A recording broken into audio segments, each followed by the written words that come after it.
Dear students, good afternoon.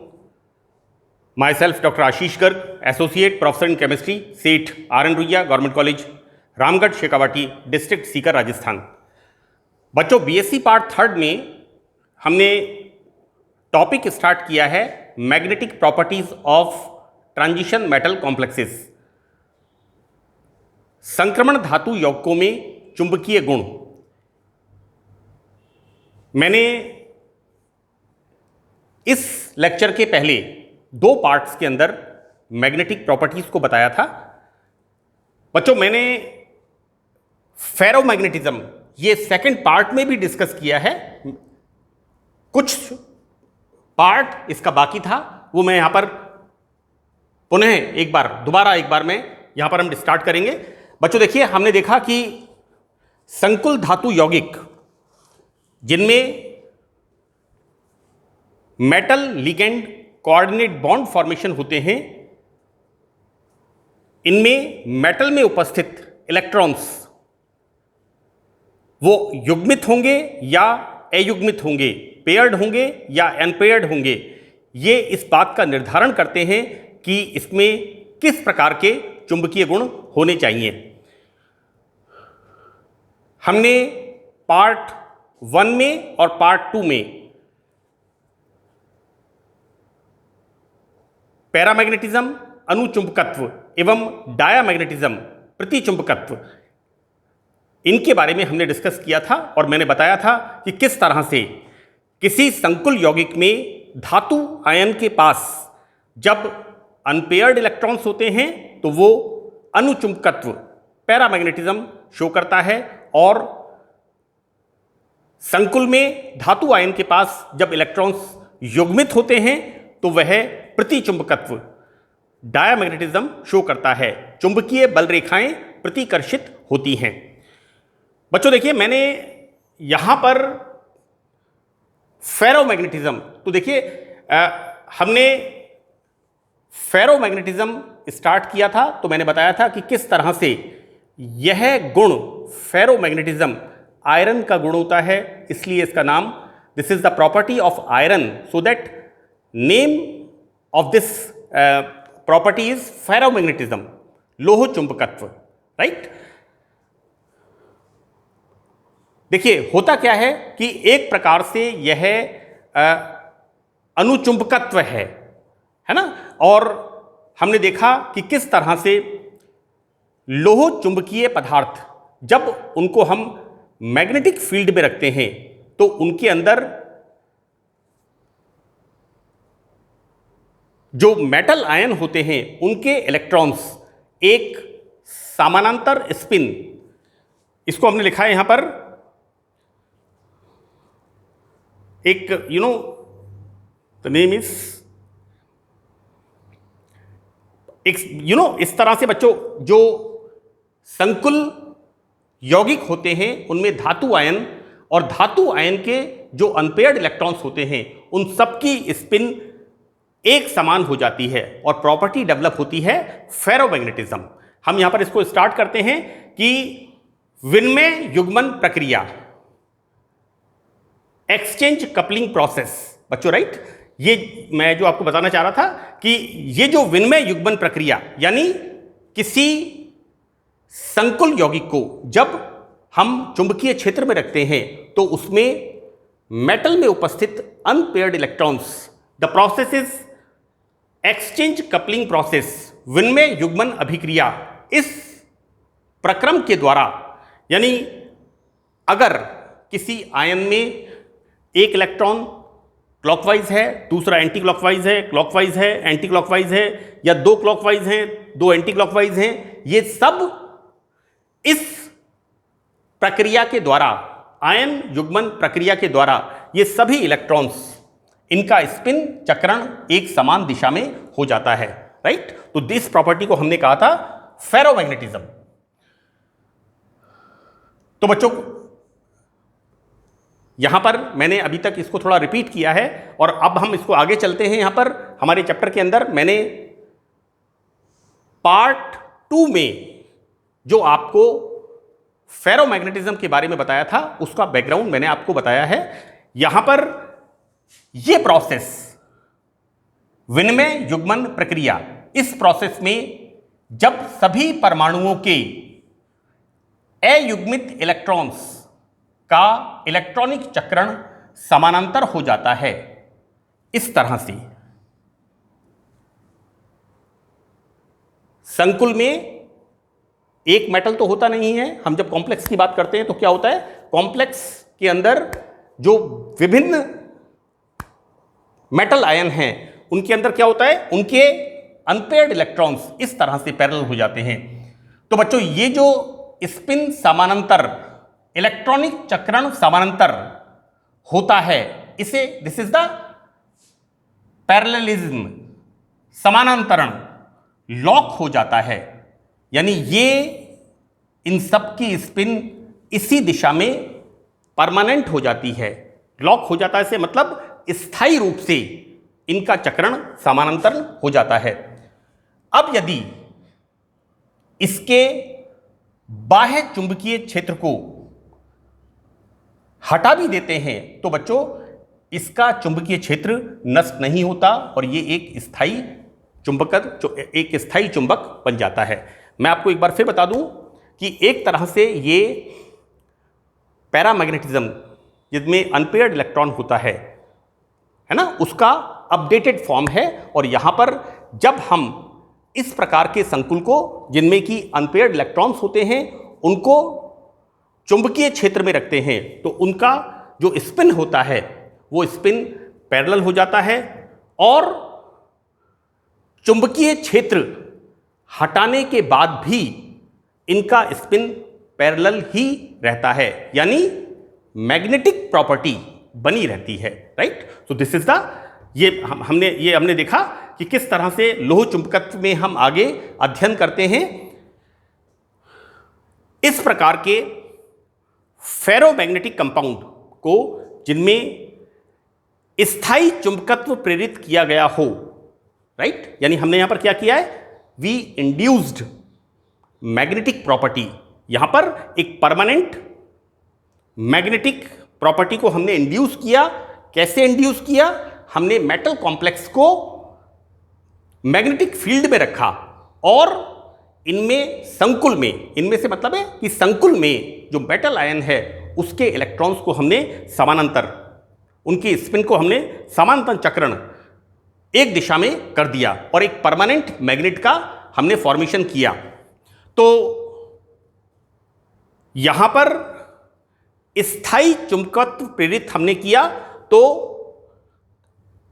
It's very very important, यहां पर देखिए बच्चों, ताप बढ़ने के साथ साथ विनिमय युग्मों का अयुग्मन प्रारंभ हो जाता है। राइट, पहले हमने संकुल यौगिक को मैग्नेटिक फील्ड में रखा और मैग्नेटिक फील्ड में रखने पर उस संकुल में धातु के जो इलेक्ट्रॉन्स थे, अनपेयर्ड इलेक्ट्रॉन्स, वो सब कैसे हो गए, चक्रण समान दिशा में, उनकी स्पिन पैरेलल हो गई। राइट, अब हमने क्या किया, मैग्नेटिक फील्ड को हटाया और मैग्नेटिक फील्ड को हटाने के बाद यह संकुल एक स्थायी चुंबक की तरह व्यवहार करते हैं। लेकिन अगर हम यहां पर टेम्परेचर बढ़ाते हैं तो टेम्परेचर बढ़ाने पर, ताप बढ़ाने पर ये जो पैरेलल स्पिन होती हैं ये इनमें चेंज आने लगता है और विनिमय युग्मों का अयुग्मन हो जाता है। राइट, यहां पर बच्चों इनका जब हम टेम्परेचर बढ़ाते हैं तो इनका जो ये विनिमय हमने एक्सचेंज जो पेयर्स बनाए हैं इनकी नॉन पेयरिंग होनी शुरू हो जाती है, अयुग्मन स्टार्ट हो जाता है और बढ़ते बढ़ते एक तापक्रम ऐसा आता है जिस पर सारे विनिमय युग्म अयुग्मित हो जाते हैं। बच्चों यहां पर जैसा हमने कहा कि ये जो हमने इलेक्ट्रॉन्स की स्पिन विभिन्न धातुओं में, धातु परमाणुओं में एक समान दिखाई है, ये सब बदल जाती है, एक सीधा एक उल्टा, एक सीधा एक उल्टा। राइट, और ये सारे अयुग्मित हो जाते हैं।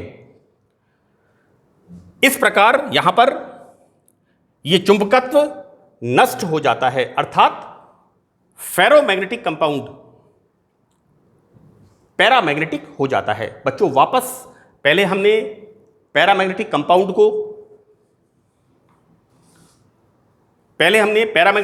को फेरोमैग्नेटिक कंपाउंड में चेंज किया। पहले हमने यहां पर पैरामैग्नेटिक कंपाउंड को फेरोमैग्नेटिक कंपाउंड में चेंज किया, राइट। और उसके बाद वापस हमने टेम्परेचर बढ़ाया और टेम्परेचर बढ़ा के क्या किया, ये जो पैरेलल स्पिन थी इस पैरेलल स्पिन को नष्ट कर दिया। तो यहां पर एक टेम्परेचर पर इनका चुंबकत्व नष्ट हो जाता है, राइट, और फेरोमैग्नेटिक कंपाउंड पैरामैग्नेटिक हो जाता है।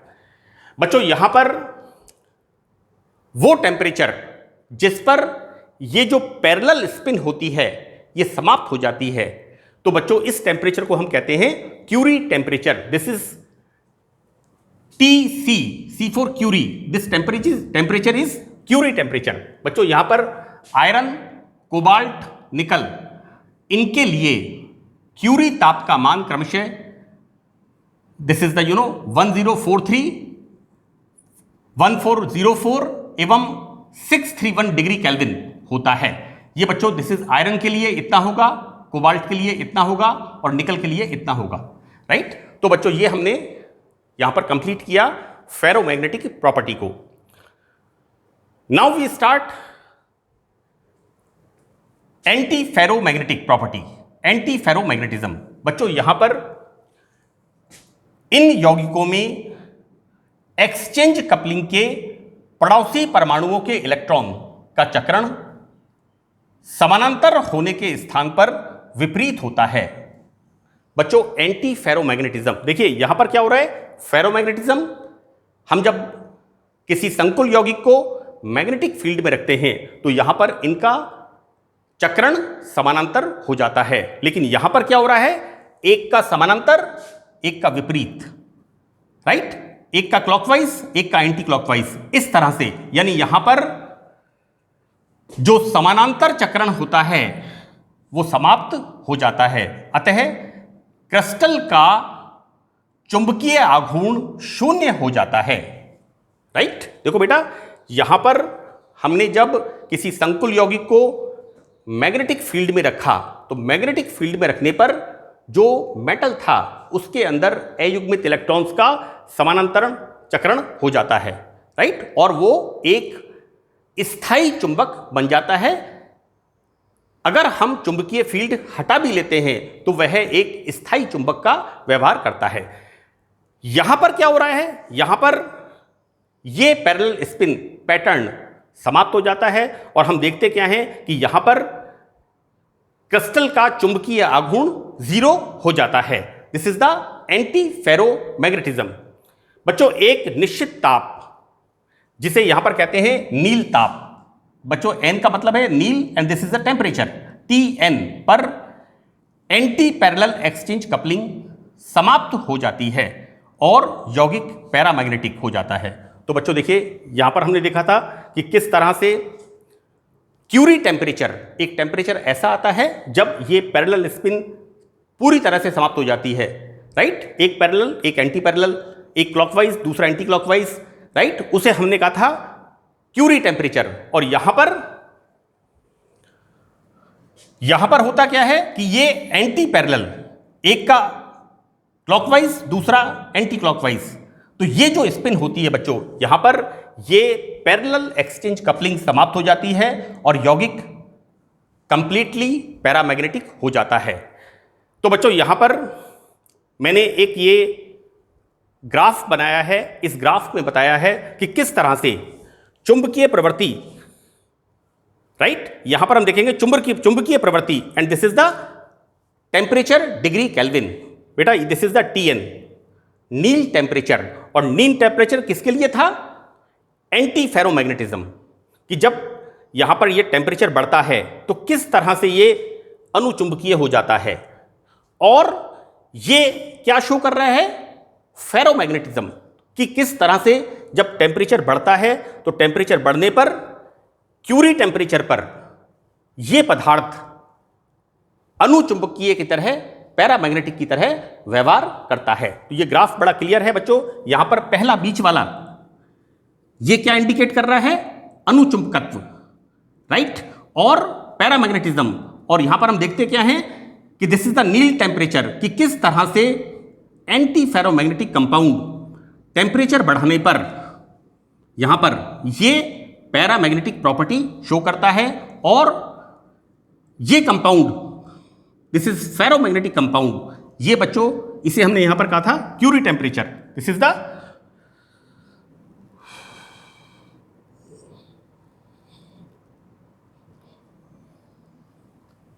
बच्चों this is the Curie temperature, right. तो यहां पर देखिए बच्चों, यहां पर this is the Curie temperature, कि एक टेम्परेचर के बाद फेरोमैग्नेटिक कंपाउंड पैरामैग्नेटिक की तरह व्यवहार करता है। बच्चों यहां मैंने लिखा है कि एंटी फेरोमैग्नेटिज्म फेरोचुंबकीय एवं विपरीत फेरोचुंबकीय पदार्थ का व्यवहार क्रमशः है क्यूरी ताप C। दिस इज द, ये किसके लिए है? फेरोचुंबकीय पदार्थ के लिए। इस टेम्परेचर पर आकर के ये फेरोचुंबकीय पदार्थ अनुचुंबकीय की तरह व्यवहार करता है। यहां पर ये हम देखते हैं इस नील टेम्परेचर पर ये एंटी फेरोमैग्नेटिक पदार्थ एक अनुचुंबकीय पदार्थ की तरह व्यवहार करता है। तो बच्चों यहां पर मैंने दो मैग्नेटिक प्रॉपर्टीज के बारे में डिस्कस किया है, फेरोमैग्नेटिज्म एंड एंटी मैग्नेटिक फेरेटिज्म। मुझे उम्मीद है कि आपको ये लेक्चर्स अच्छी तरह से समझ में आएंगे। So that's all in this lecture. Thank you.